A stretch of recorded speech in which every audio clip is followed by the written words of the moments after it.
once again. Welcome to another episode with me on everything architecture, seeing the little sides of architecture. And today I have two special guests with me.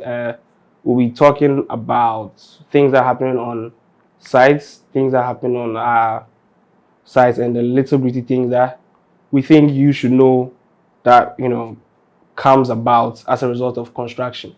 Right, so I'll let them introduce themselves and then we get right into the discussion.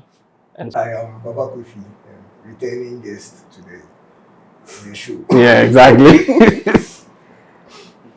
Okay, and I'm Jennifer. It's my first time here. I'm also an architect. Yeah, that's great. So first and foremost, we all work on various construction sites, and I just think it's best to just give an idea of what we do. And so what exactly has been going on your sites. If there's anything that you like to share, then we just move on from it. So any of you can start and then we go. Maybe Papa Kofi, if you'd like to go first. Okay, so one part of the reason I'm here is a lot of the time I've had these conversations with Jennifer about a lot of stuff that has been happening on his sites, especially. So because you usually post some stuff or share them, and like even though a lot of them are funny, a lot of the time when we get into discussing them, we get to see that like there's actually a lot that we need to pay attention to regarding how we carry out these projects on site. And a lot of the time it's not even about the work itself, but about how we manage the people on the site, like the resources actually doing the work. And through those conversations, I've also had similar conversations with Ziwu, and we just decided to talk about it together and then share our different perspectives on it, and hopefully it will be helpful to you as well.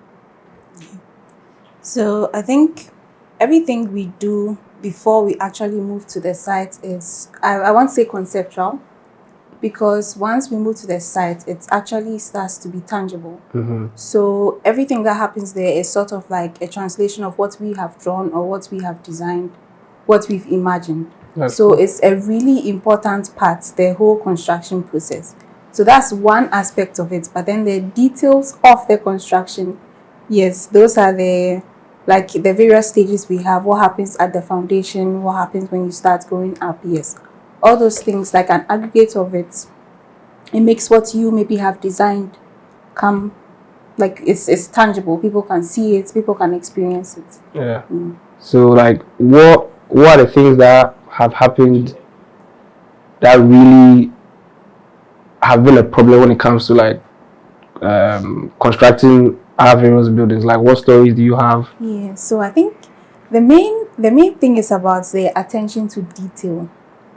If you are not critical about certain things, what you've designed and what comes out can be too different. And then people see it, and then it's your name attached to the building. So nobody knows what happens backstage. So there are some instances where people don't pay too much attention to the drawings you've put out there or the details you've given. They sort of do things maybe how they want to do it. But then maybe if you've designed a cantilever, for instance, and you don't want to plant a column, so you have a specific structural design for that. Once they go contrary to that, you see that the cantilever is now sagging a bit, and now you have to plant a column. So that's not what you designed. That's not what you imagined. Yes. So it's because of those things that makes it doesn't look like what you wanted it to be. But then it changes. But aside from most of them are structural. If for example you give that, if they're structural. Oh, that's structural. But then if the detail to the structural design was followed, that could have been avoided. That's true. Yeah. But sometimes to site conditions, the conditions on the site too can cause there to be a change in your design. Mm-hmm. Maybe something you didn't plan for. That's if we didn't plan for, but I feel like okay, well that's true. Sometimes there's certain things you can never plan for, you can never foresee, but when they happen, we do our best to find the smartest way possible to solve it, and then get it as close to what you like, the vision you had for the project. So for all of you, then anything that has gone on for you? I think a lot of the issues at the root of them is a communication problem, because like drawings essentially are the designer, architect, whoever communicating their idea for the project, and whoever is implementing is the contractors, subcontractors, artisans have to understand those drawings, interpret them, and implement. A lot of the time it's difficult. I think there's a disconnect between like the initial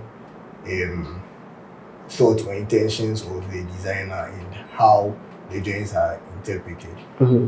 And I also feel like even on site, among the artisans themselves, or like the different trades working on site, there's also that lapse in communication, because like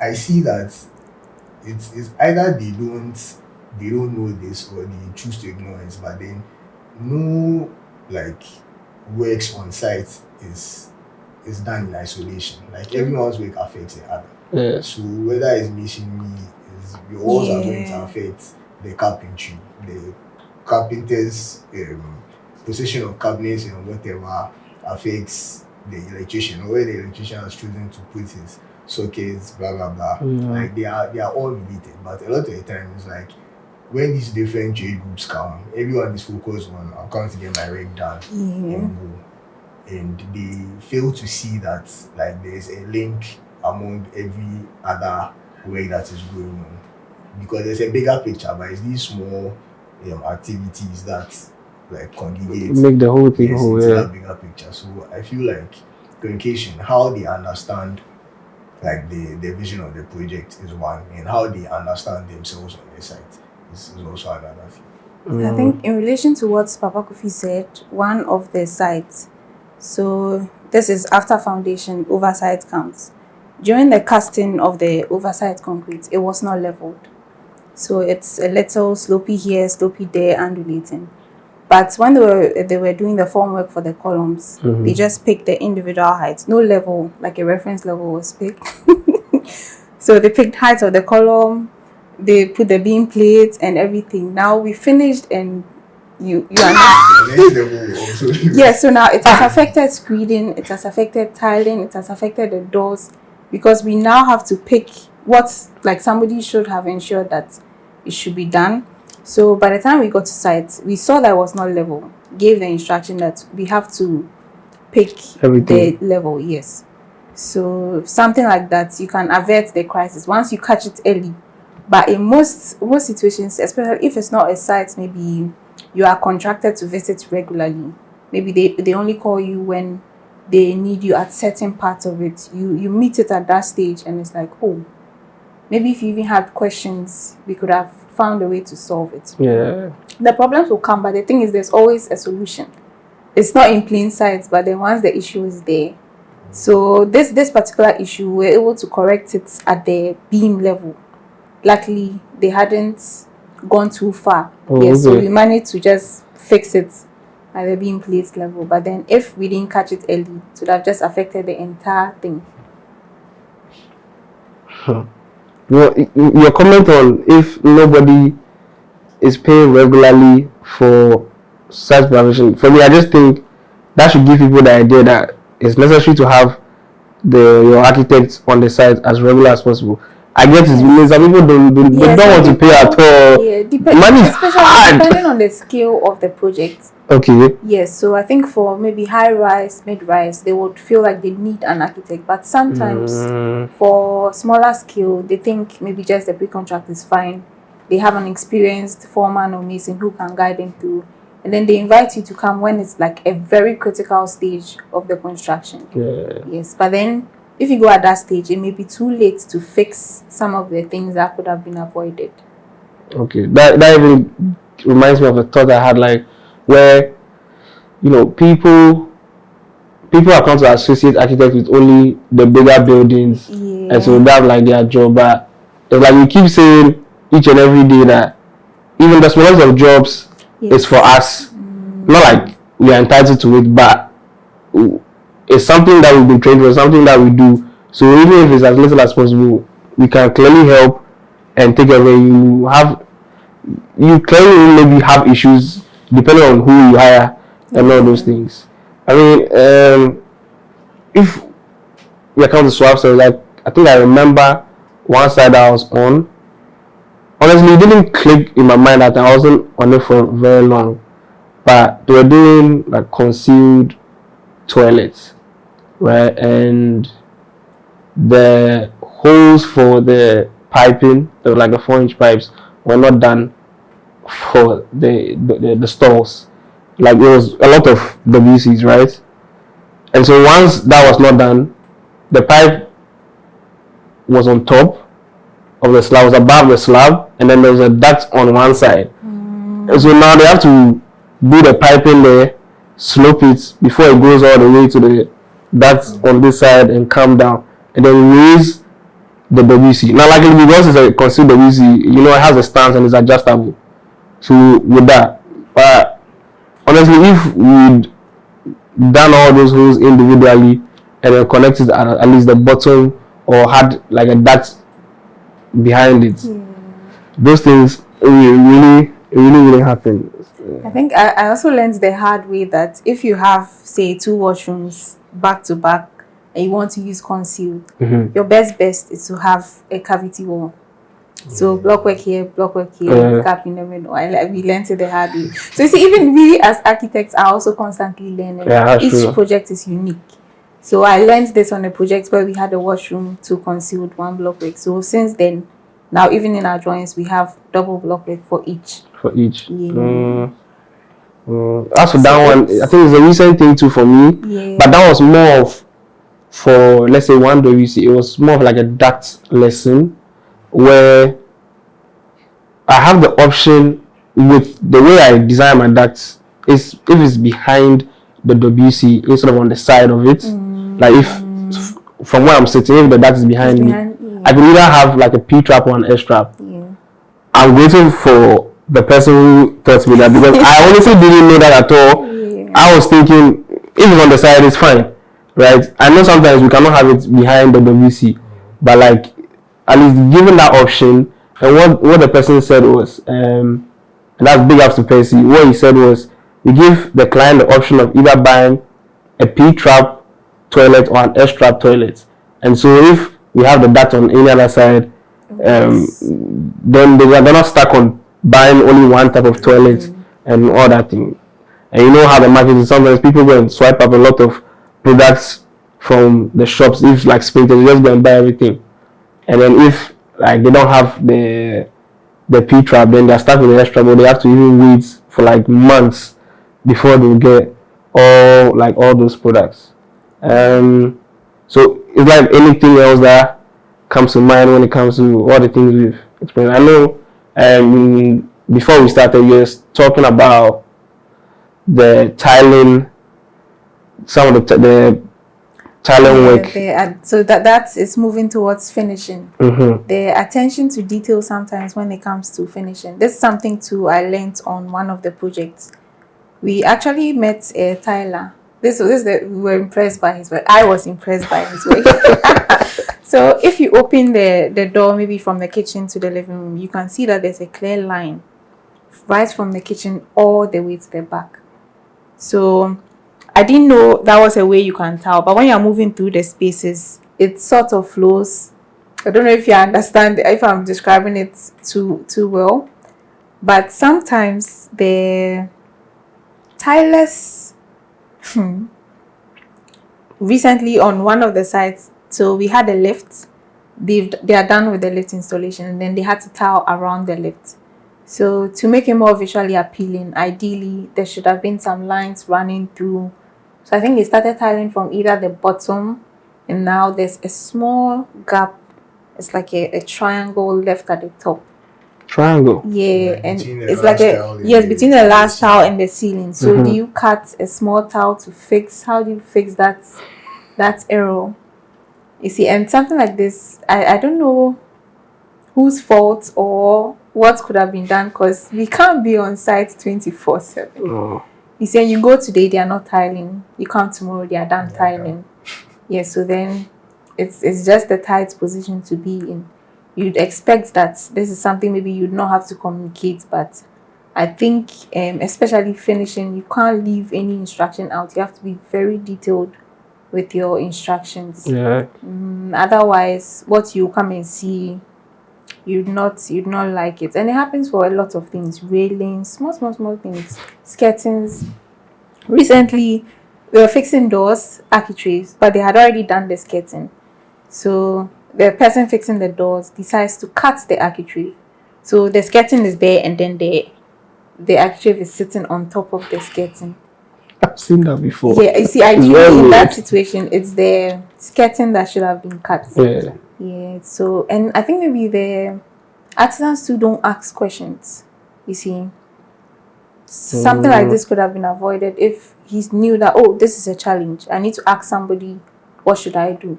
Instead of going ahead to cut the skirting. It's something that maybe you might do for a small project, you don't, but for apartments that maybe you are selling at certain price points, it's not too.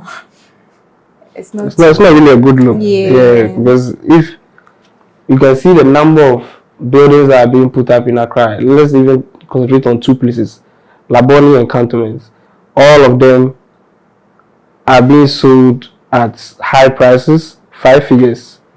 And the 5 figures like 90K, 95. Usually I just saw one that was going for like 1 million Ghana cedis. And that started from, I'm wondering, why are you selling something? And I'm sure it's definitely going to be like a 1 billion apartment or a studio. But then a level of finishing that is expected for that project must be very high. So if you get like a door that the architect is sitting directly on the skeleton, no homeowner is going to be happy about that. I think if I was the one buying it, I'll just be like, no, give me back my money and let me move out. And sometimes these are the things that it makes us, I don't know, it gives us that sense that we need to up our game, which we do, but then the people who are working with us, they basically don't care.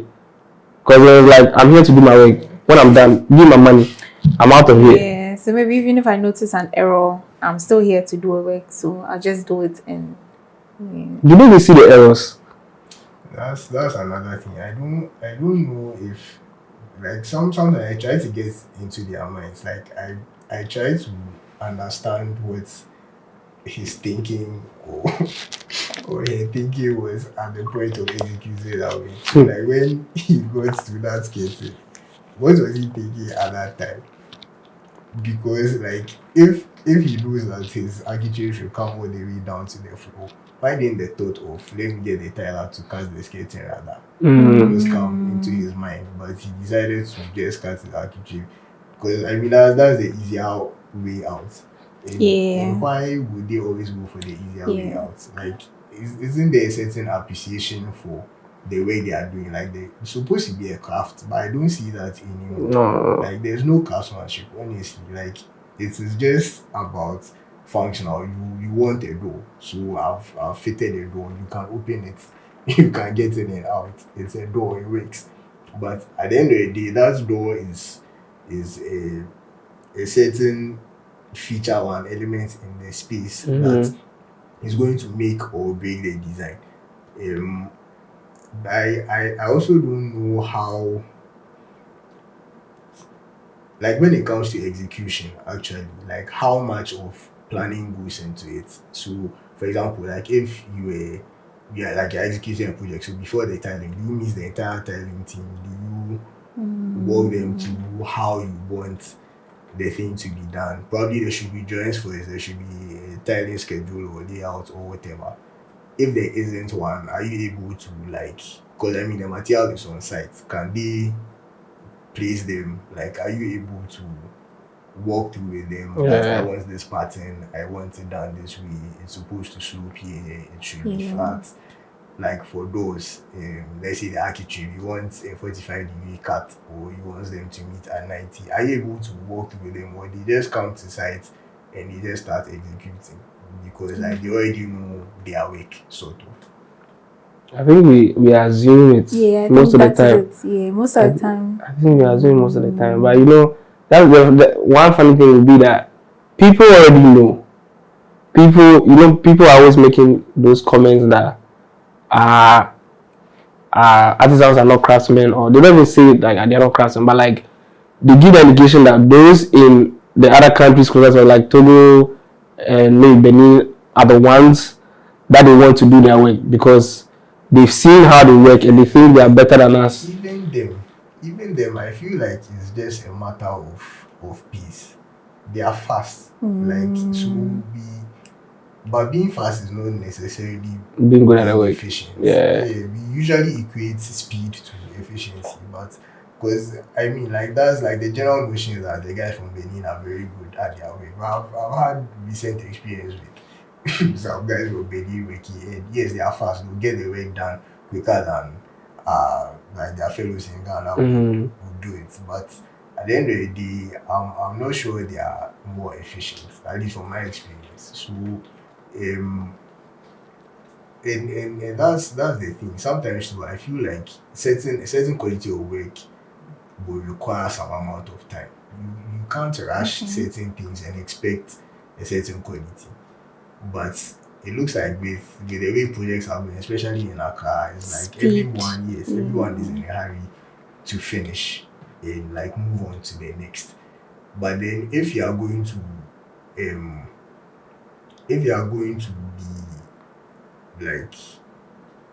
be bent on like speed, getting things done very quickly, then you should also pay very close attention to like how efficient that speed is. That you are getting the work done to a certain quality, because like you were saying earlier, these properties are not going for cheap. They are very interesting. They are one of the most expensive real estate markets in the world. Accra, and it doesn't make any sense. Nah. And I don't get this, but then the market is thriving, and people are able to patronize. Otherwise, they still will be selling for those prices.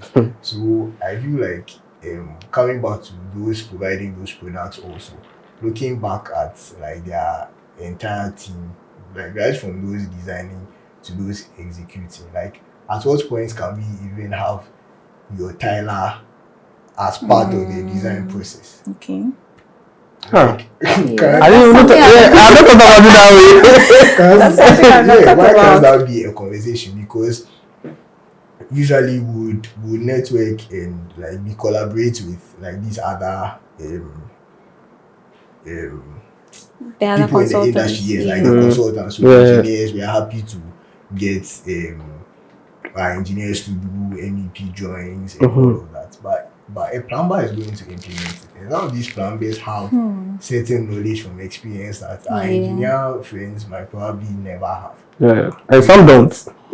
No, but some actually do, because sometimes it's in the drawing. You go to site, and because maybe there's a beam running somewhere that you didn't consider at that time. Yeah. Yes, and it's the plumber who prompts that. Oh, there's a beam here. What do we do? So because even a lot of the time, and I don't know, and it shouldn't be the case, but it's like these like allied works are done in isolation. So you're done with your design. The MEP guys are working on it. Somewhere. The structures guys are working on Somewhere. it.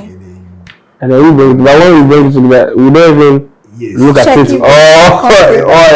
Conflict. But I'll blame that on speed.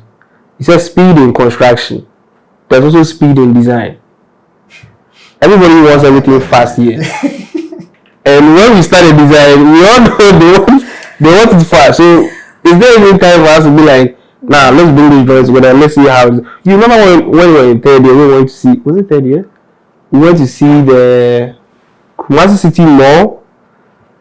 they took us like I think it was a field trip. Yeah, it was a field trip with Dr. Butri. Yeah, third year. And then the multi-card architect, I forgot his name. I hope I don't remember his name, but he showed us his computer. It was on Navisworks. It's like a software. I can't forget that thing. Yeah, Navisworks. It showed every problem. Yes, exactly. I mean, granted, we don't use the software like how it's supposed to be used all the time. Yeah, but like there are tools, you see. So that's the thing. There's nothing wrong with speed. Like that's a totally different conversation. Yeah, okay.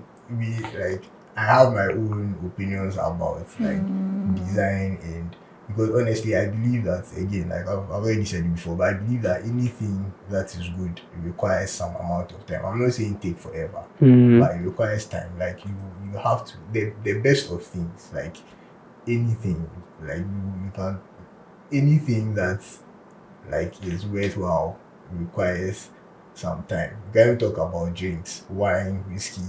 With the expensive whiskey, take years. For years. So like, but then we are also in an industry that requires some acceleration. We need fast-paced stuff. So that's where tools come in. So being able to leverage certain tools to get these things done. But like going back to the conversation on like execution and how these things are translated, like I feel like as an industry or like as professionals, architects need to open up a bit more to collaboration. So like it's not just about being a one-man show. And because a lot of the time I see that the closest we've come to collaboration is with engineers. Obviously because we require their input structurally and like services. In terms of services and all of that. But at what point have you considered, like I was saying earlier, like getting, like I'm not saying they are coming to dictate what you design or anything, but they are going to execute the work. So to ensure that they have a proper understanding. And what I'm saying is it might be very ideal because you might probably not even know who's going to execute the work. That is granted. But like, for example, if and this might work best if you had like a design build team. So you already have that's our old episode. This might probably work best there. But if not, even like for years, even if it's not design build, there are probably specific artisans that you've been working with for a number of years. Or like, for example, for developers, for example, they might have like certain people that they always go to most of the time for their work. How about getting them like their inputs like as part of the conversation that, oh, if we did it this way, it might work, or like just getting them on board early enough so that they understand like the vision of the project from the onset. Because I feel like a lot of the time the architect is the only one who really carries the vision from inception till it's completed. And so how best are you able to transfer that vision to everyone else we are meeting on the a part of the project one way or I guess that's it. Then like there's really a lot of work actually to be done, but if we stick to it, I'm sure we'll solve it. If not, we'll throw away the people who don't want to work very well. But I don't know. How do we get there? Maybe we can start by providing enough details to begin with. That's one. That's one. That is one. Details for everything. And encourage people to ask questions. I think that's a second good point. But then, sometimes people are like, or some people are like, I can read the drawings. Okay, sure. So show me, what does this mean? I think that with another part where some people don't actually understand the drawings or what exactly you've put to paper. And then the second part will come where ask questions. But don't ask because nobody wants to look like they don't know their stuff. And that's fine. I don't know my stuff. I don't know everything. It's the learning. It's a continuous learning. Even on each project, you have something to learn which you carry on to the next. Even as professionals. So let me see. Recently we had this project we were on the structural engineer did the geotech survey. Okay. He picked the points and all. We're digging and then solid rock. That was new. Geotech didn't show that. So yes, for some reason, I don't know how it works. The thing is, they pick certain yes. Yeah, so but now, it depends if- on the distribution of the rock. depending on how far you've gone in the sketch design, he would want to see the position in relation to the block plan, see where the foundation sits, and then pick the points for those areas and test those areas, you see. So that is something that he has learned. So the next project he will carry it on. But if maybe you have somebody who works on you with project A, cuts the skirting, goes to project B, knows that when you cut the skirting, this is what happened. Goes to project B and cuts the skirting again, then it's a problem. That's true. It's a problem. When they are not learning. Yeah. But yeah, well, life is it. Yeah, it's a forever school. Yes, there's always something new to learn, something new to improve on, to accept that, okay, you could have done this in a better way, but the moment has passed. So your next project, you make sure you don't repeat this mistake. And then it keeps going, you keep getting better.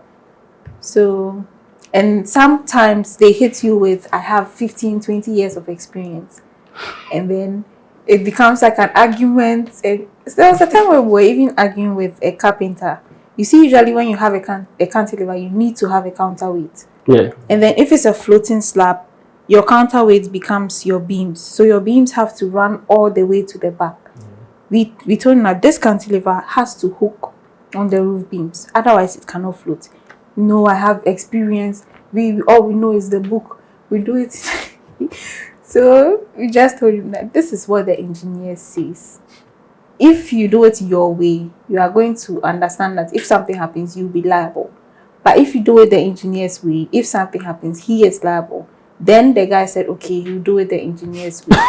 No, that was the only way. So, his money. No, but why don't you want to be responsible for? Yes, you for see, your because experience? yes, The level you don't even trust yourself. it's like you have to threaten before, because that's essentially, we carry a lot of risk.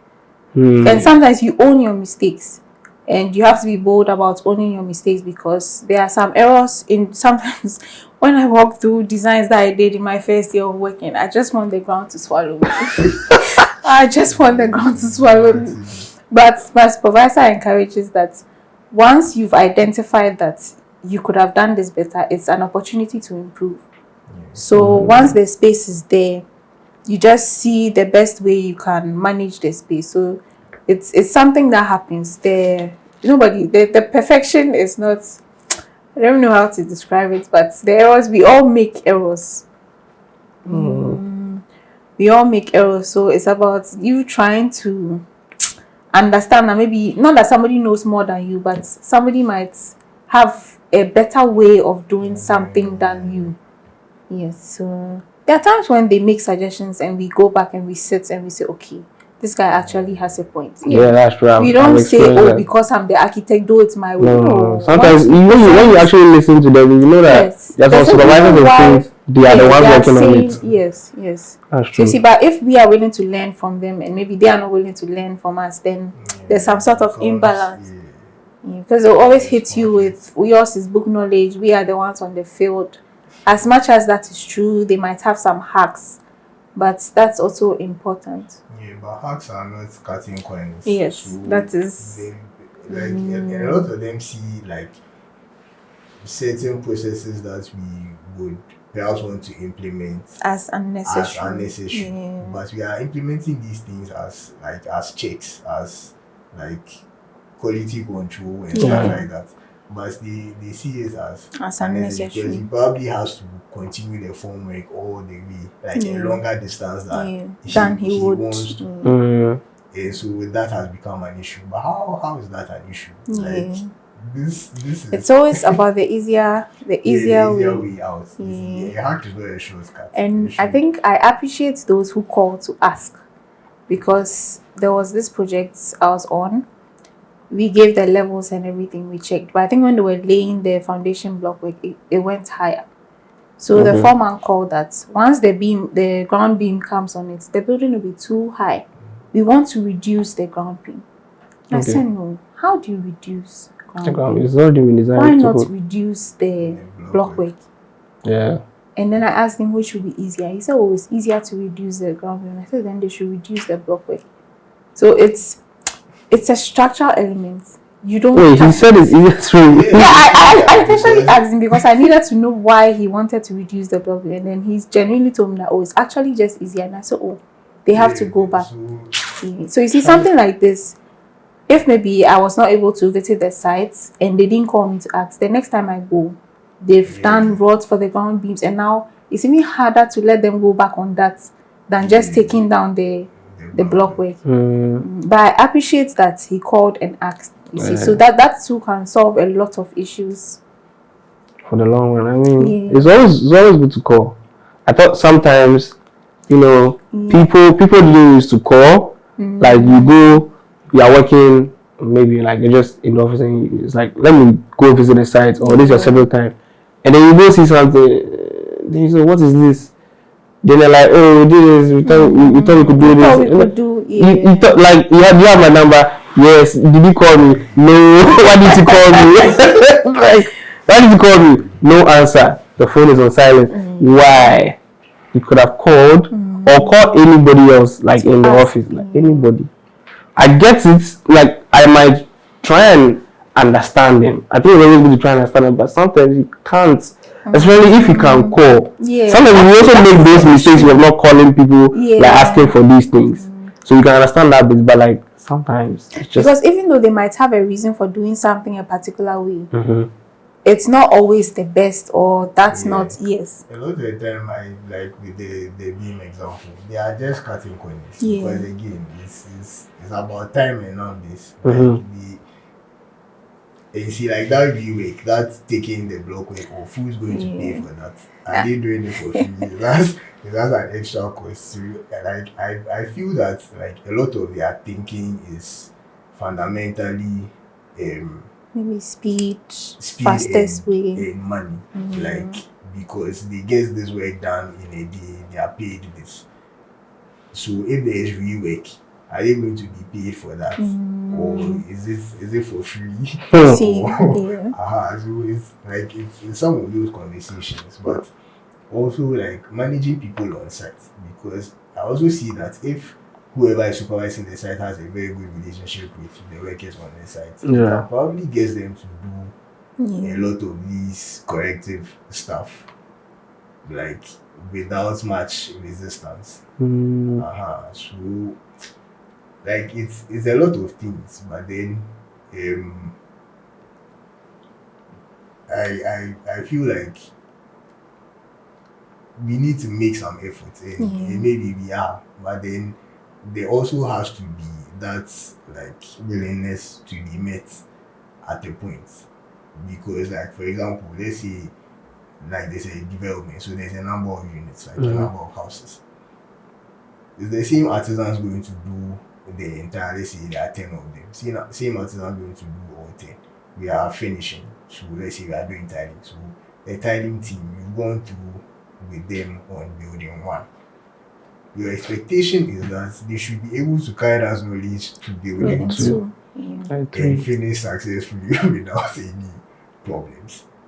So you go and attempt other things, you come back to building 2, and like it is totally different from what we have discussed with them, like what they've done, because maybe for one you were with them throughout the entire thing, like basically watching them work, but you can't do that for all 10 buildings. You see, so it's why can't they carry that knowledge too? A lot of the time I feel like they are stuck in their ways, like they feel like this is what they know, this is how it is done. So I don't know. Then what exactly would be the way forward if like we're having these problems when you move from one building to the next, when we've already taught you what to do? Like what then can we do about it? Honestly. A question No, because like you can't change the team too. It doesn't make sense, because you have no guarantee that bringing different people will solve the problem. So you see, that's why Ghana's problems are very unique, and a lot of the time, I feel like to a certain degree, the designers have to own the implementation to some level. Like if you had a team executing work, or you, I don't know, like because how involved do we want to be with the actual work on site? I think that works if maybe, like you said, design and build team. But if say you're on a project, the client has his own artisans and form, like you don't have leverage over them, so to speak. You don't pay them directly. They are paid by from the clients, yes. So then your power is limited. You can I'm not sure, I'm sure that is like an unconventional way to carry out a project, but then so I'm talking about maybe a small scale project. Yeah, where you don't have total control over, you see. So and it's something that happens in reality. An artisan can actually, like, he doesn't take instructions from you, because at the end of the day, you are not the one who can take him off the site. Then now you have to be telling the client, if this guy comes to site, you won't come anymore, and then it just makes everything. Yeah, so on some level, so in that situation, some clients understand. We've met some clients, they don't do anything without the involvement of an architect. Because they've done it several times and they've seen where it took them. So they prefer to just hand you. Yeah, so even as small as a security post, they want designs, they want drawings for it. Wow, those are serious clients. I think experience has showed us something. Yes, because the process. So if maybe you have somebody like that who knows that at the end of the day, you drew it, yes, but then you have no solid, you can't take him off the sides, you're not paying him. Sometimes there might be resistance in taking instructions from you. I just think if, like, we're having those small scale projects, if it comes in that situation where, like the client says, I'm paying the artisans, so you just try and handle them. Nobody should actually take such a project whatsoever. Even if, I don't think, maybe if it's responsible, the money will be enough for you to even say yes, I'll take it, because there might be stress. That's what happens. Yeah. And that is when you have a see, like, but what if you are working with a firm? And your boss has put you on this project, it is the situation. So that one you have no choice. No, like in the process where it's like you are the one, he comes to you. Like, so how exactly do we work around this situation? Okay, now we have to figure it out. Something I've also learned is that at the end of the day, it's your name on the project. You see, it's not really hard knowing that you did something and it flopped so bad, and maybe it wasn't your design entirely, but maybe the execution. So at least trying, like, you cannot just say, okay, the person should just go. That happens, but then, well, maybe I don't know. And I find it funny because a lot of the time, like, everyone forgets there's an architect till there's a problem. Exactly. That's true. Once there's an issue on site, or the players even go as everybody's looking for the architect. They will be like, who is the architect? Who supervised the site? And then you get blamed for everything that went wrong. You get it. But the things that will ensure that you are able to make sure that those things don't go wrong are always not, like, a lot of the time they are not given to you. Because, like, in reality, you have to have a certain control over the projects to be able to insist that certain things are done. You get it? Because if I'm going to be responsible for whatever goes wrong, then I should be able to make some calls. You get it? So if like every instruction you give can be counted, and I'm not saying that like whoever is in charge of the project should be able to do whatever he likes. Definitely there are certain like arrangements that are guiding the project, like from drawings to like contracts, documents, blah blah blah. So you should be able to have like some authority to execute certain things. But if you also don't have that, then like there's a problem, because you go to a site and they are listening to the foreman more than they are listening to you. You give instructions, you leave the foreman to say, hey, don't mind him. We are doing this. What's like in a situation like that, what can you really do? Can't do much. Like you really can't do anything. So, like there are a lot of players, like from the clients to like the people on site to the other supervisors we meet and the consultants and all of that. Like there has to be that synergy. Otherwise, it just doesn't make. And rarely will you find like all situations working together perfectly. So I guess like it comes with it. There will be we learn as we go. I mean, you just have to find a way around. I see. Okay, so I think there's one thing. It's a bit off topic. I don't know if it's on topic, but it's a bit off topic for me. What I want to ask you guys is, so KMSC has this new building, and it's in This new building, they are quite a number. That's right. That's right. So there's this. I think okay. So I think it's an office building / lecture facilities in the College of the Built Environment, Architecture and Built Environment. I just want to know, like, what is your opinion on it? Just what is your opinion on it? You go first. I mean, it's finished. It's been unveiled. It's been the ribbon has been cut. Things look very bright and. Opinion as in. I just want to know your thoughts on it. I have my thoughts. I just want to know your opinion. Will you share that? I have none. Okay. My thoughts are zero. With your thoughts. A wise architect once told me that before you criticize a design, you have to find out the designer's intent. And it made so much sense. So I heard that too. It made so much sense to me. And then it allows you to have grace for yourself. You have maybe a concept for your project. It might not be perceived well, and everybody just feels like you might be lying or. But since I heard that statement, it's really hard for me. It's a scene. I don't know what conversations they had, and I think the clients are happy with it. That's you see. So I think the clients are okay. So then maybe let me not ask you what I thought, because now you logged me with this statement, which now it made me realize that I also heard it somewhere. Okay, what do you think about people's thoughts on it? Like, there's a lot of rage, especially when I'm on Twitter. There's a lot of rage. It's not even rage, it's more like ridicule on it. Met with mixed.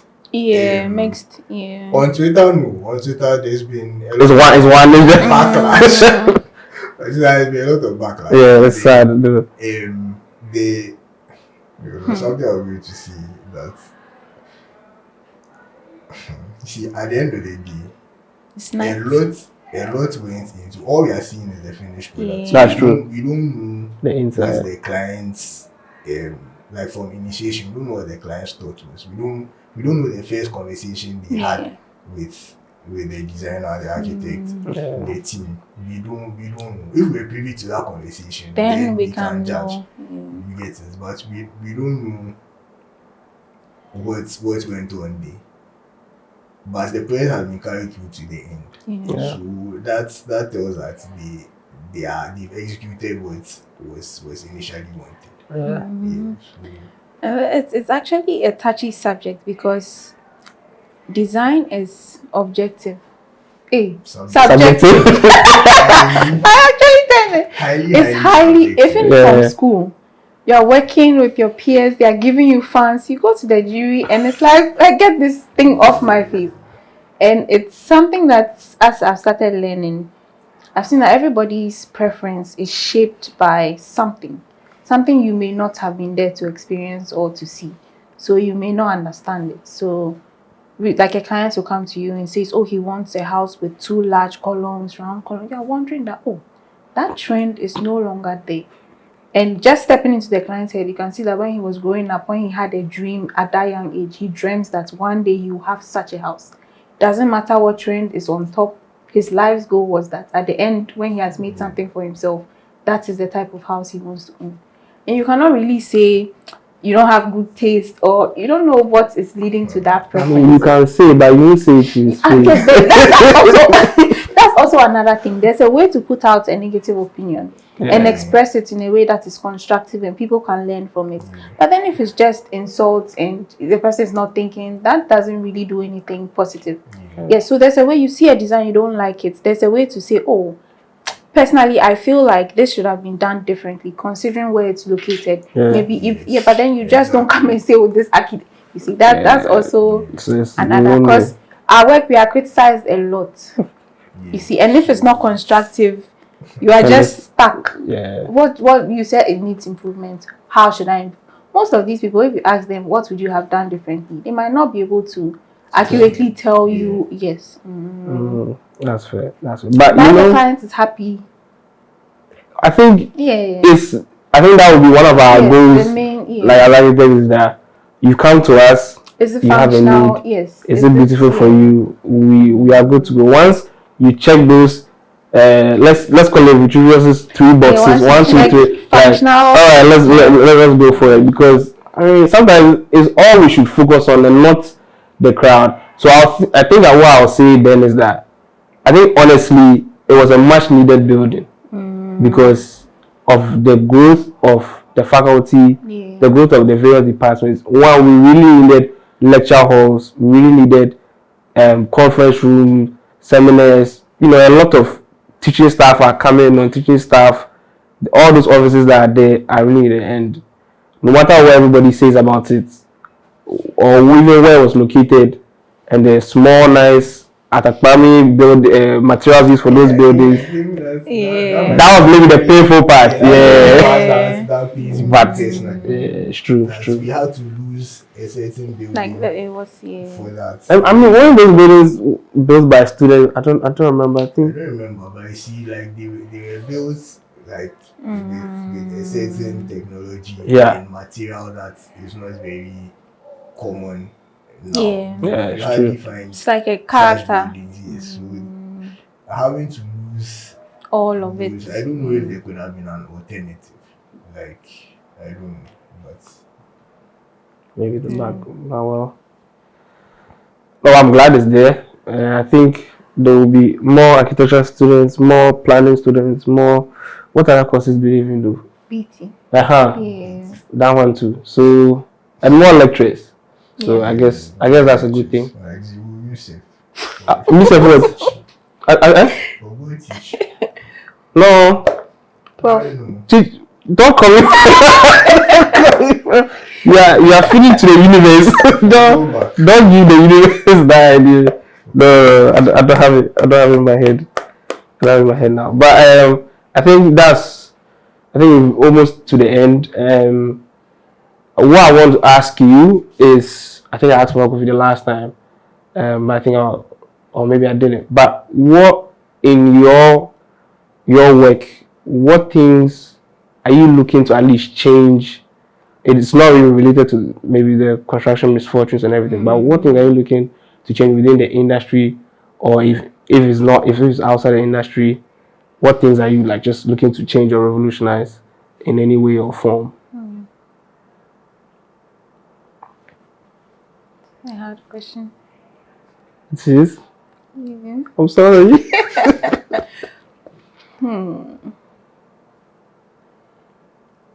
Okay, I think personally I would want to have some, how would I say, surface level knowledge of what the other consultants do. Okay. So not necessarily know exactly maybe about structures or services, just so I have some ideas. You see, they teach us the basics, but since I started work, I'm able to see the structural drawings and relate it to what I've done. they teach us in school, but then once you come into the field, it's different. So as for my structure engineer, is my favorite guy. My favorite guy. I'm always on his neck. He teaches me a lot. So I think the collaboration should go beyond just the drawings. It's a whole network. So I like to ask him questions a lot. And when we're on site, I just observe what he's doing. He's touching the sand. He's tasting water that comes out of foundation. Really? Yes. I need to meet this guy. Because I want to know. Yes. And then it becomes, you see, it was so brilliant for me, and I was admiring it, and I was like, oh, this is actually cool. So maybe if no, please.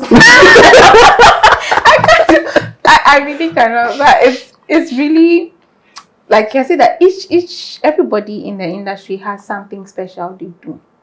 And it's very important. Not like you need to know everything about it, but I think every architect is good if you are designing and you know that, oh, if this goes to structures, he's likely to say this, so let me change this. And it makes everything smooth. My boss actually insists that we know how to read the drawings. So we read structures, we read MEP. Yes, and I think it's something that maybe should even be part of our training. I think we are isolated in school a bit. We never meet these guys till we are actually in the industry. So whilst in school, it will be interesting to have maybe like one of our studio projects we pair up with MEP, you know how the services. Yeah, and there's a lot to learn. I learned about ducted split AC systems last year. What did you say again? Ducted split AC systems last year. Okay. I mean, I saw it in space, but then I didn't know what it actually was. So interacting with the MEP engineer, just speaking to them, so it's something that I've come to like in the field. And if I had to revolutionize something, maybe in school, we can have like projects that are collaborative. Because these are the people we meet anyway. These are the people we meet in industry. You see, so if you are in school, you are already speaking to the engineer. I think it will be really cool. Like one of the 4th year projects, you pair up with structures, MEP services, then you guys just figure everything out. It's similar to what we do on the field. That's true. Okay, then Papa Kofi. I think I also have like similar thoughts to collaboration. My mind is within like the industry of architects, and like recently, like I was in a conversation with like some of the guys, and I've also come to see that a lot of the practice of architecture is not necessarily design, and that school doesn't really teach. Okay, let me not put it that way, but then like there's more to running a practice than knowing how to design and all of that. So there's a business to it. There's like the human resource, the management. You are doing administrative stuff. You are doing customer service.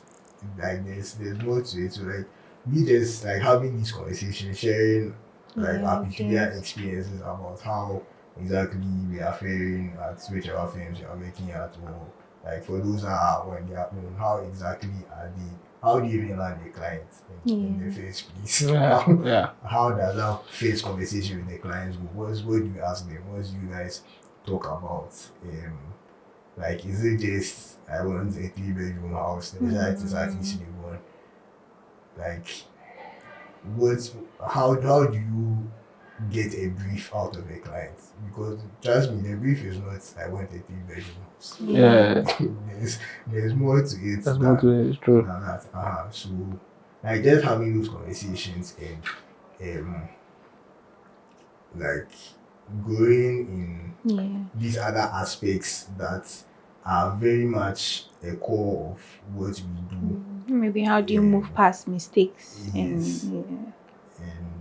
like stuff like that. Just so that like able to deliver, because I mean it's a service you are offering at the core of it is a service. How do we deliver this service better? Because right now there's a better appreciation for the way that architects do in Ghana. People are more open to hiring architects and stuff like that. Like compared to previous times. Then I'm not aware. Compared to previous times, honestly, like I feel like there's that. It might not be as much as you may want. Okay. I feel like it's better. But like the point is, how do we elevate that? How do we make it better than it is? Yeah. I think this is one way. This whole thing, I think this is one way.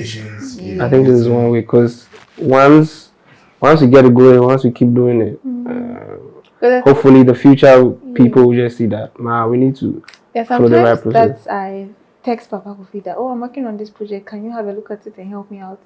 I'm asking him, have you seen this on site before? Because it's not new, but then it's new, and there's always something to learn from. Maybe just building like a stronger community. We actually support. That's going alone.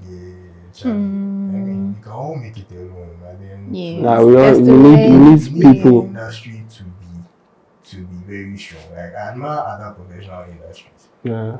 And it's something that's like can also be done if we are within our minds, because like a lot of the guys were in school together. Like we know each other for so many years, and so like it's how to leverage on what everybody is learning to become better. Because everyone can't be the best designer. Everyone can't be, but there's that one guy that will sell the project. And he's an architect. That's what he does. Like he will bring in the money. You get it. It's like how do we leverage on everyone's individual skill to get things going.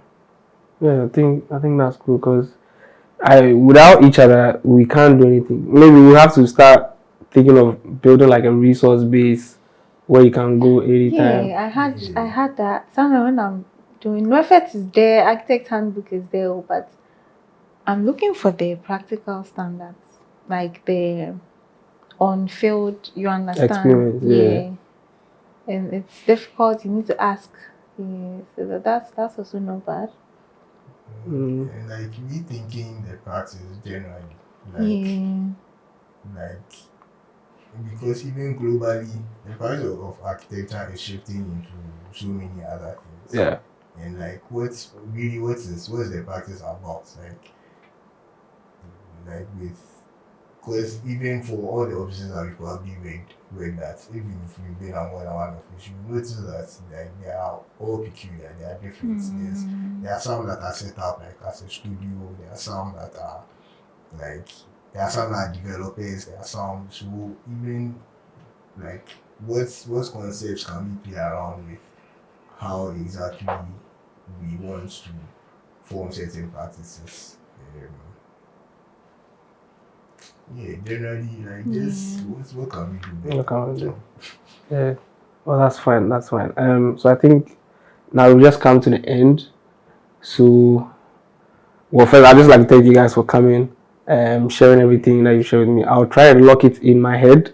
If not, I'll come back to you guys again. But the idea of the resources thing, maybe either somebody or one of, like, we just have to get on it and we'll do it.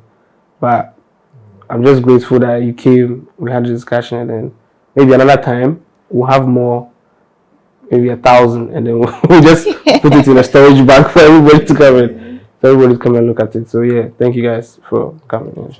Thanks for having us.